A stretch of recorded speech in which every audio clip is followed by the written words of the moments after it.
Hey racers, and welcome back to another live stream. I was flicking through Facebook yesterday and I saw that the entries are now open for the Kalgoorlie Desert Race, which is at the end of October. I think it kicks off on the 21st or 22nd of October. So this is just going to be a video for you guys, a little bit of a resource on things that you can start to implement to be able to get ready for the end of October to make sure that you're ready to rock and roll. And I also picked out a few main areas. Hey Stu, that I find that you're going to need to focus on for the desert race. So first thing is the layout for this one is, I guess, quite unique if you can compare this race to say like Hattah or to Fink, because you're doing a reasonable amount of riding, but you've got large gaps, hey Brock, in between each lap. So if the format as it is, usually you have prologue on day one. Day two, you do one lap, get that out of the way. You have a little bit of a rest for a few hours. You've got another lap for the bikes. And then that's it for day one. And then you're going to day two. Hey, Rory. And then you've just got one lap. And then we're done for the week. So the time ranges, I was looking through the results. So the first lap, guys were doing in anywhere from around an hour 15 mark up to about 2 hours. The second lap on day one was more or less the same, an hour and 15 up to about 2 hours at the slowest. And then day two, or lap three, was the slowest. So I got written down here a little bit slower. The faster guys were going around an hour and 20, and the slower guys at the back were going about 2 hours and 2 hours and 10. So it's about 5-10 minutes slower on day two. So I think it is quite a challenging event because, like, when you do say Fink or Hattah, it's continuous movement for like Hattah for 4 hours, or if we look at Fink for anywhere from like around the 3 hour mark, probably for most of you. So when you're going and doing these races, they're long races. Like an hour is still a long time to be spending on the bike. But I think the thing that makes it so difficult is you have these rest periods in between. And so if you guys have ever done like interval training or done sprint training, like even just running or sprint training out at the track, you know that doing these sprint works is really, really hard. Sometimes it looks easy because you're like, oh, it's only an hour at a time. But because you have that rest, the intensity is so much higher for those laps, which makes it really hard. So I guess it's definitely different from Hattah and different from Fink, but the intensity is much, much higher because you're only riding for an hour at a time rather than having 3 or 4 hours altogether. So that's really what you're preparing for. The first thing to prepare for that I've got here on my notes is, obviously being desert racing, you're preparing for fast riding. Okay, you're going to be riding fast and you're going to be riding hard. And as I said, the intensity is going to be a bit higher than, say, a Fink or a Hattah because you're only riding for an hour. Okay, it's a 1 hour. Even though it's a longer race, it's still a sprint. Okay, it's still a sprint in comparison to doing a 3 or 4 hour enduro. So you need to be prepared for riding really hard and also riding really fast for a period of time. So you're expecting whoops, we're expecting a bit of sand. It's just overall fast type riding, usual desert type racing. And so in preparing for that, training wise, fitness wise, you need to be working on developing strength and getting strong. So the stronger you can get yourself, the lighter the bike will feel for you by the time the Kalgoorlie Desert Race comes. So we're at nearly end of July, end of July to August, September, October. You've got about somewhere between 3 and 4 months to be able to get ready for this, which is adequate time to build strength. So the stronger you can get yourself over these coming months, the lighter the bike will feel for you. And the lighter you can get the bike to feel for you, then the less energy you're going to use. So when you're doing these faster laps and faster type riding, that's when things go wrong very, very quickly and things go wrong very fast. So the more strength you can have, the more control you're going to have over the bike. The more control you can have over the bike, number one, it's easier just to ride the bike and you can put it in the positions that you want it to go in. It's also when you're riding whoops and you're moving very fast, everything happens a lot quicker. So if the back end kicks up, okay, and you're doing 100 kilometers an hour, it kicks up in a very different way compared to doing 30 or 40 kilometers an hour, okay? Especially if you've done a fair bit of desert racing and fast racing, you know exactly what I mean. Things come up very, very quickly and things happen much, much faster. So the stronger you can get yourself, the easier it is for you to ride the whoops, to be able to throw the bike around, to be able to fatigue less and use less energy while you're riding, which is great. But it's also going to prevent you from having a big off okay, or a big accident, or at least minimize that as much as we can. So when the bike kicks up, that's strength that's required, okay? That's reaction time and strength to be able to get that bike back in line. Same as if the bike starts to kick out sideways while you're riding really fast. Strength is the help that's going to help you to pull that thing back into line. So how do you get strong? What do you need to do? So the best way to be able to get strong, okay, is using strength training movements and using barbell training. The reason barbell training is more effective than bodyweight training or doing a whole heap of cardio is because we can use an external load on your body and get you strong really quick, okay? So if you think about your bike, let's say you're riding a 500 for Kalgoorlie Desert Race. You've got over 100 kilos of bike there, right? And let's say you're weighing 80 kilos. You've got your bike, which is weighing roughly 100 kilos, and then you've got your body, which is about 80 kilos. So if we put those two together, that's about 180 kilos in total. So for these 1 hour laps, or depending on your ability, okay, if we take an average, maybe an hour and a half for each lap, you're fighting 180 kilos for an hour and a half at a time, okay, which is a shit ton of weight. So what your training should look like over the coming months is you should be getting comfortable with doing squatting movements, deadlifting movements, bent over rows, overhead press, all using a barbell. And so your goal between now and between the Kalgoorlie Desert Race is you want to be able to double the amount of strength that you have. Okay, so if you're doing squats with 50 kilos now, you should be working up towards being able to do squats with 100 kilos. If you're overhead pressing 35 kilos at the moment, then the goal should be able to get up somewhere between 50 and 70 kilos. So overall, you just need to get yourself stronger. The stronger you can get yourself, the lighter that bike's going to feel, the less you're going to fatigue, and also the less soreness you're going to have. Because you're having these rest periods between laps, your body starts to shut down and start to go into recovery mode. With Think, because you're pushing it for 3 hours, it does all that after the event, okay? Or like Hatta, after the 4 hours, you've got the race out. When you're doing the Kalgoorlie Desert Race, you don't have that luxury, okay? Your body's already going into recovery mode. So soreness and stiffness is going to come up between each lap. The stronger you can get yourself, the less fatigue you're going to experience after each lap that you do, because your body's used to being put under load and fighting a heavy weight. If you're not doing strength training, you just go and cycle or go for runs, you're just going to be fucking sore. And you're going to find that you're going to be stiff, and you're going to find it hard to recover between each lap. And generally, that's when you're going to see more accidents start to happen as well. Okay, when you're fatigued, when you're sore, when your reaction time's not as quick, you're getting out of breath easier, you can't concentrate as well. Your mind starts to go off with the fairies, and you start thinking of other things while you're riding. Then that's when accidents start to happen, because your brain's not 100% focused on what's happening in front of it. It's too busy going, shit, I'm fatigued. It's trying to rest. It's trying to have a break. It wants to sit down more on the bike. So strength, guys, I can't stress that enough. Get stronger. Focus on getting strong. Second thing, which I touched on before, is you're going to need high intensity endurance, because these are sprint races. Okay, they're like 3 1 hour rides or 3 1.5 hour rides.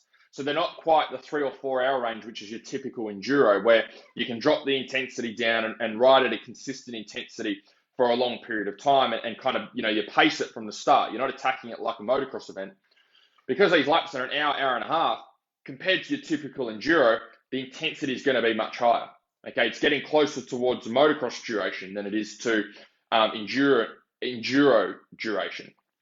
So you're going to be riding a lot harder, especially for your enduro guys. You're going to be riding a lot harder than what you're used to. You're going to be riding at a much higher intensity than what you're comfortable with, or you've been doing for majority of your rides and races for the year. So there's 2 areas you need to train to be able to get high intensity endurance. First of all, you need to train your endurance system. Hey, Chris. So the way that you train your endurance system is you go out and you do these longer rides. Okay, so with your riding over the coming months, you need to be practicing doing longer distance rides for an hour and a half. You need to get comfortable being on the bike for an hour and a half. If you're only going out and doing training and it's only and you're only doing 20-minute rides or half-hour rides, or you're going and doing 4-hour rides, you're going to miss the mark. Okay, you need to be training for what you're competing with, and what you're competing with is anywhere between an hour and 2 hours. You guys will know where you sit. If you're an A grader and you're going to be up the front, then probably train for about an hour. If you know that you're going to be more towards the back, then train for an hour and a half to 2 hours, okay, when you're out on the bike. So your bike needs to be building that system and getting comfortable being on the bike.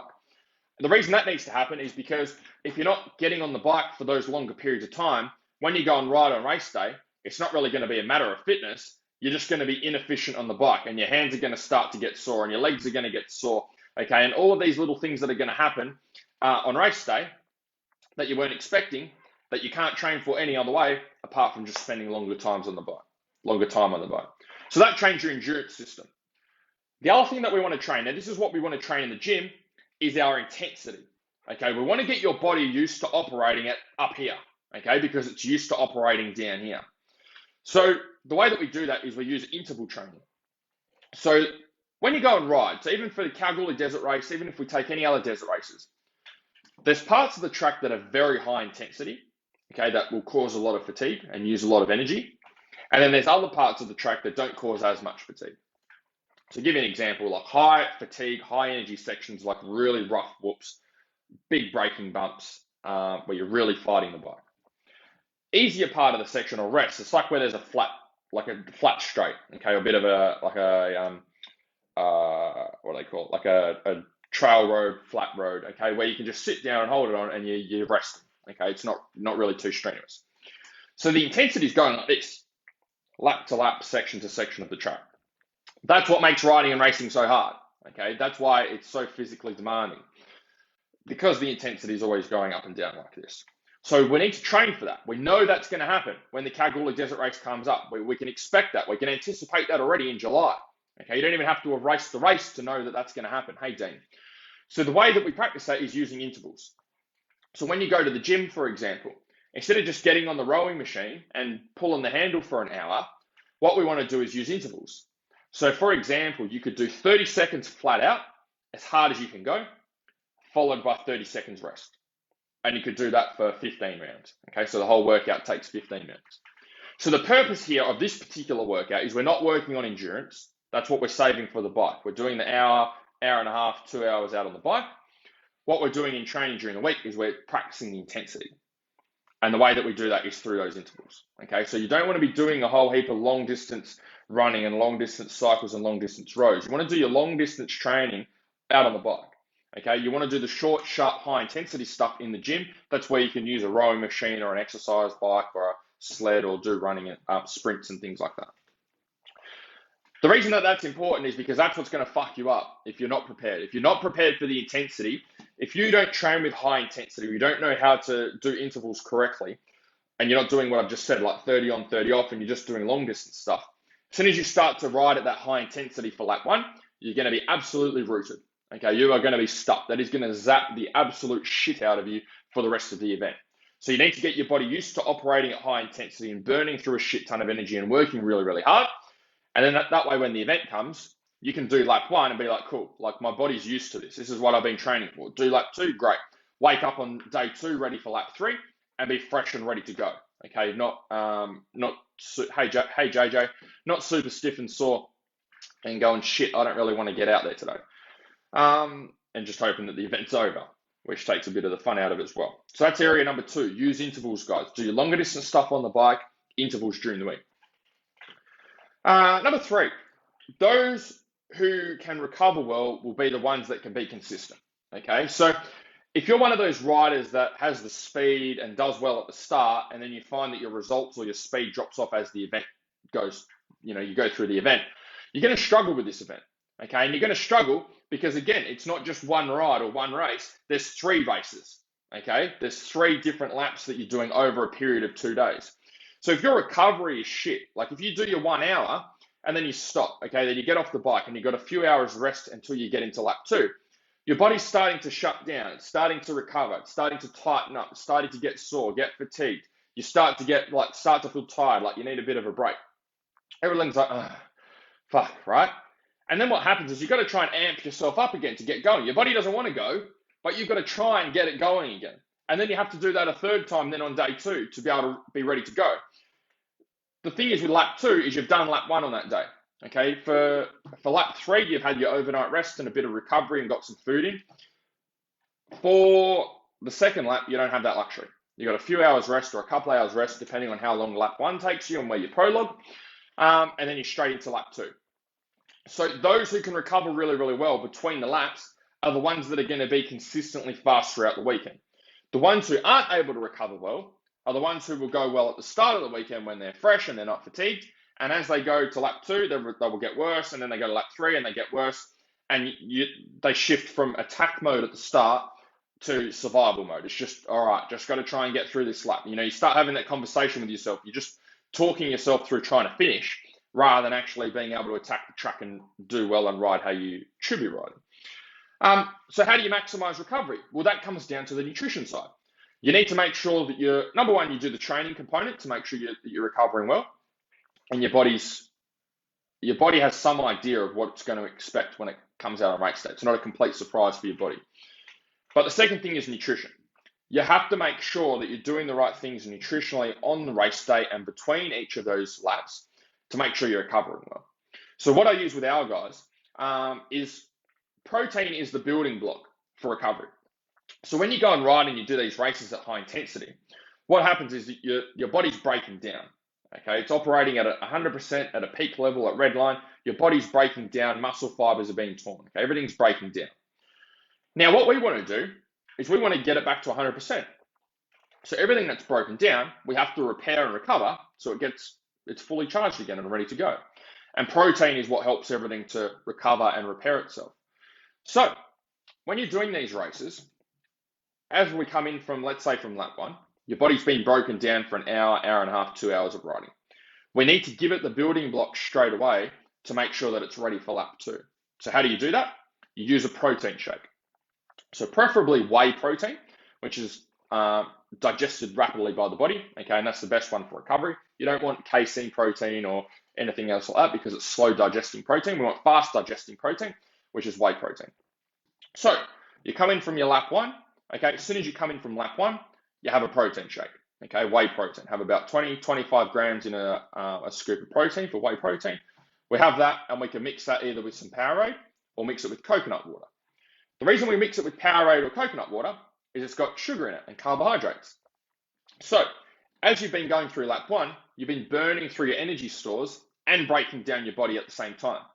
So what we want to do is we want to replenish your fuel stores and fill up your fuel tank a bit more, which is what we do through carbs.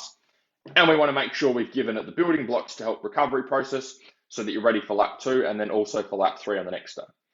So the way that you do that is you have your protein shake or scoop of protein and you mix that with Powerade or coconut water. So that will make sure you've got your carbs for recovery and your protein to help your body rebuild itself.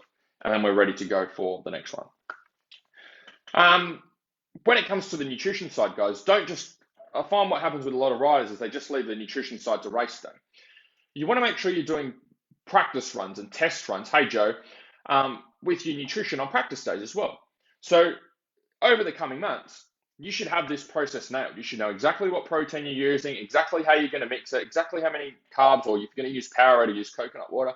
You should be using that for all your practice days as well. So when you get to race day, there's nothing brand new there. It's stuff you've been doing for these next few months, okay? It's just on race day, that's when it's actually going to count, and that's when your results are going to show. But you should be putting that much effort and thought into your nutrition, not just on race day, into all of your practice sessions as well to maximize your bike time and just get used to how you're going to feel and how you're going to perform. So as a recap, the first thing, prepare for fast, hey Shane, prepare for fast, rough riding. Okay, at a very high intensity. Get strong, guys. Okay, you've got plenty of time now to start getting strong and really see some improvements in your level of strength and make that bike feel light. But this strength building isn't something you can leave to the last few weeks before the race.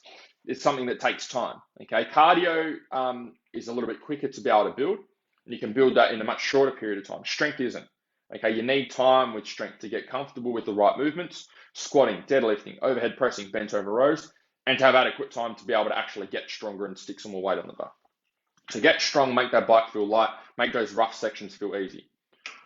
Second area is high intensity endurance, okay? You have to be training high intensity because these races are not your typical 3 or 4 hour enduro races, okay? They're much shorter.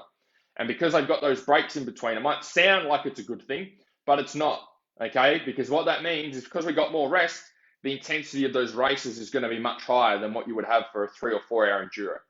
A 3 or 4 hour enduro, hey Simon, you might be holding an intensity here. Because this is only an hour to 2 hours, the intensity is going to be raised and be up here, which means your body is going to be working a lot harder for a shorter period of time. So make sure you're doing your interval work. Okay, replicate the intensity of racing with your training. Do your intervals on the rower like I spoke about before. 30 on, 30 off, 30 seconds on, 30 seconds off for 10, 15 rounds. Okay, that's at least something to get you guys started with. Third thing is those who do well are the ones who will be consistent through the weekend. Okay, if you're fatiguing and having trouble recovering, your performance over the weekend is going to go like this. And you're going to start off in attack mode at the start. And as you keep going through the rides and races or through the laps, your performance is going to drop off. Okay, your mind's going to start to wander. You're going to be thinking about what you're having for dinner and how long you've got left and the argument you had with your missus the night before and all the rest of it. Okay, and then you're going to get distracted. As soon as you start to get distracted and lose focus with fast riding, especially desert racing, that's when you're in trouble, because things can happen like that because you're moving so quickly. Okay, it's not a motocross event where you might be only moving at 40 or 50 kilometers an hour and you've got a bit more time to correct things. When you're moving at 100 kilometers an hour, that's going to be a problem. Okay, when you're moving at 100 kilometers an hour, things come up very, very quickly. Things that you normally have plenty of time for to correct, all of a sudden that time disappears. And that's where you need the strength and you need to make sure that you're recovering. Okay, you can't afford to be rocking up to lap 2 and lap 3 fucked because you didn't do the right stuff and you haven't prepared yourself going into such a big event. You've got plenty of time. There's really no excuses for not getting ready. So hopefully you guys found this video helpful. In saying that, for the Kalgoorlie Desert Race, if you want to be able to ride the Kalgoorlie Desert Race at race speed from start to finish, you're able to commit to 3 training sessions each week. And you can go for a ride once per week so that you've actually got bike time between now and the Kalgoorlie Desert Race. Then you can apply to join the small group of riders that I will be getting ready for this event. And the way that you can do that is you can either click on the link that I put up in the title of this live stream. There's an application form there. Otherwise, I will also put it in the comments for you guys as well, if that's something that you'd like to be part of. So a full race at race speed, Kalgoorlie Desert Race at race speed from start to finish. If that's what you're after, then check out the comment below for a little bit more info. And if you'd like to join, feel free to apply. Otherwise, hopefully you guys enjoyed this video, and I will chat to you guys soon. See ya.